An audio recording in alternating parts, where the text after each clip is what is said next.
come to the end of the season in 10 years ago, and from the first whistle there were several talking points that are worth revisiting. The biggest of them, without doubt, was Espanyol's relegation fight.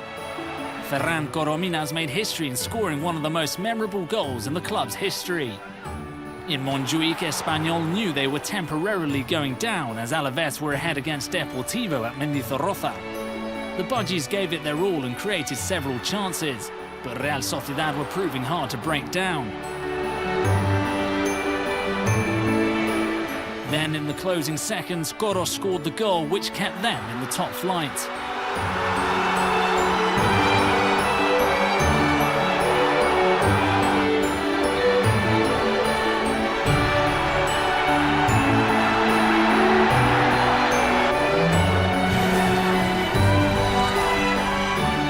Vitoria erupted in jubilation with Bodipo's goal 12 minutes from the end. But the happiness gave way to desolation as soon as the news of Espanyol's goal arrived. With the final whistle, Alaves were relegated. Those who were most benefited from the Blue and Whites' win over Deportivo were Villarreal. Manuel Pellegrini's men defeated Racing at the Madrigal and secured 7th place, which gave them the option of disputing the Intertoto Cup. In Balaidos, there was a festive atmosphere. Celta celebrated in front of their fans at the conclusion of a great season, where despite coming up from the 2nd division, they qualified for the UEFA Cup. What's more, with their victory over Getafe, the Sky Blues rounded off their season numbers with a total of 20 wins.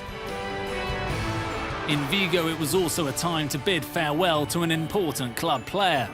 Juan Sanchez hung up his boots after 7 seasons with the Sky Blues in 2 separate spells. But if one match was all about a farewell, it took place in the Estadio Ramón de Carranza.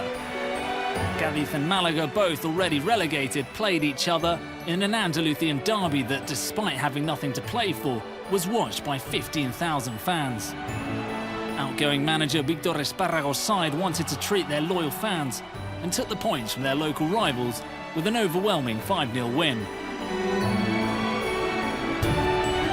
Oli came on at half-time for his last ever appearance with Cádiz. Just days later, it was announced that the striker would be the coach, given the task of leading the club in the Liga Adelante.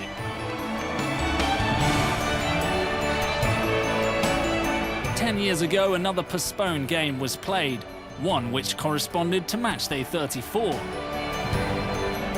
It was Sevilla against Barcelona, suspended due to torrential rain a few weeks earlier.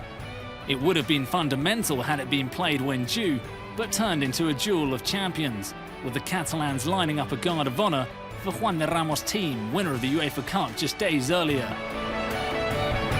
Sevilla did the same for Barcelona, winners of LaLiga. Frank Rijkaard lined up several non-starters, thinking about the final of the Champions League, which the Gullers would play in Paris 4 days later. Sevilla, however, still had a lot to play for, needing the points to overtake Osasuna, their rival for a Champions League spot.